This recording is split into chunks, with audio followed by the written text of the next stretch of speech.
حضرت امام بصیری رضی اللہ تعالیٰ فرماتے ہیں کہ یہ نفس بھی طفل کی طرح ہے، بچے کی طرح ہے، دودھ پیتے ہوئے بچے کی طرح ہے.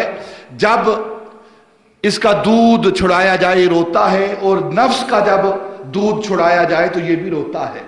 نفس کا دودھ کیا ہے؟ گناہ کرنا، نافرمانی کرنا.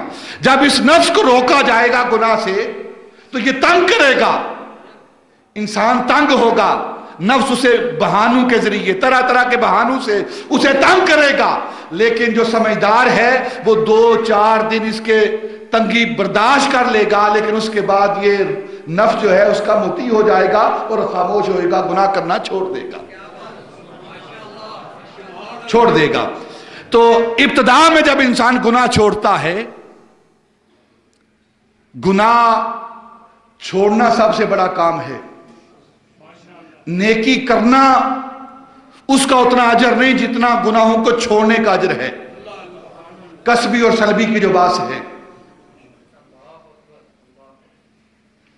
نیکی کرنا سارے انسان کرتے ہیں. جمعے کے اندر آئے ہوئے ہیں، نیکی کر رہے ہیں، حج کرتے ہیں لاکھوں کی تعداد میں، قربانی کرتے ہیں لاکھوں کی تعداد میں. نیکی کرنا آسان ہے لیکن گناہ کو چھوڑنا مشکل ہے، کیونکہ نفس تنگ کرتا ہے، تنگ ابھارتا ہے، گناہ پر ابھارتا ہے. تو گناہ کو چھوڑنا یہ بہت بڑا مرتبہ اور مقام ہے. دیکھیں نا، ہزاروں لوگ نیکی تو کرتے ہیں لیکن گناہوں کو نہیں چھوڑتے. نیکی کر کے لوٹے ہیں پھر گناہ وہی.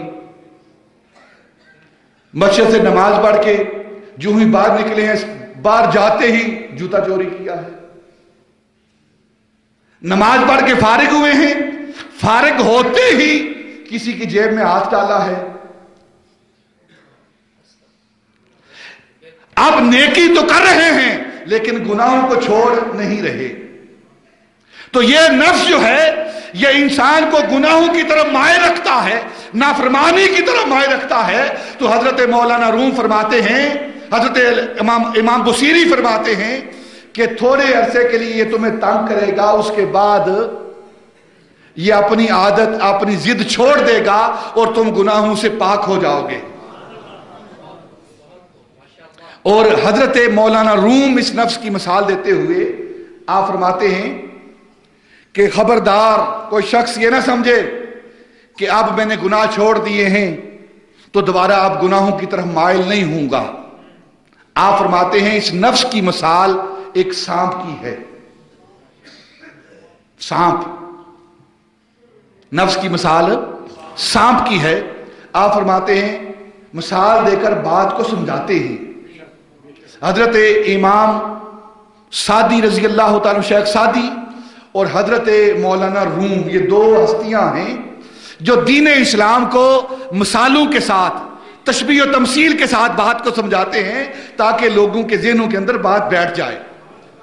آپ فرماتے ہیں ایک سانپ چل رہا ہے، میں نے دیکھا سانپ چل رہا ہے اور یکدم موسم تبدیل ہوا، بارش شروع ہوئی. بارش کے ساتھ ساتھ برف وہ بھی آنی شروع ہو گئی اور برف پڑنا شروع ہو گئی. جس طرح آپ دیکھتے ہیں پچھلے دنوں میں یورپ میں 2-2, 3-3 فٹ برف پڑی تھی، 4-4 فٹ برف پڑی تھی. حضرت مولانا روم فرماتے ہیں کہ اس بارش کے ساتھ ہی اس کے بعد برف پڑنا شروع ہو گئی. اب وہ سانپ جو پہلے بڑی تیز حرکت کے ساتھ چل رہا تھا، اب اس کی حرکت تھوڑی مدھم ہوئی، کیونکہ گرمی سے، حرارت سے انسان کے اندر قوت پیدا ہوتی ہے، تیزی پیدا ہوتی ہے، اور سردی برودت کی وجہ سے اس کے اندر سستی پیدا ہوتی ہے.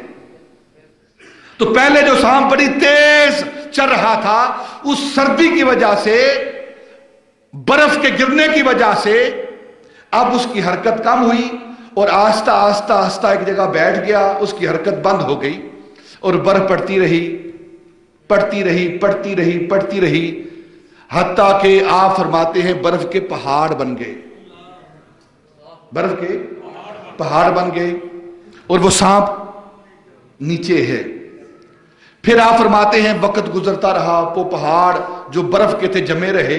اس کے بعد مرور زمانہ، وقت گزرتا گزرتا ایک ایسا وقت آیا کہ اب حدت بڑھی، گرمی بڑھی، تمازت آفتاب ہوئی.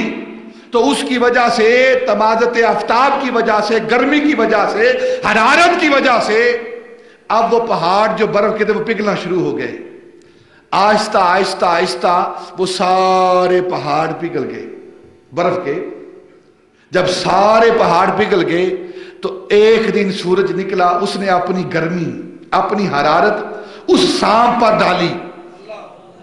وہ سانپ جو برسوں صدیوں سے برف کے اندر منجمد تھا، جمع ہوا تھا، اس کے اندر حرکت نہیں تھی.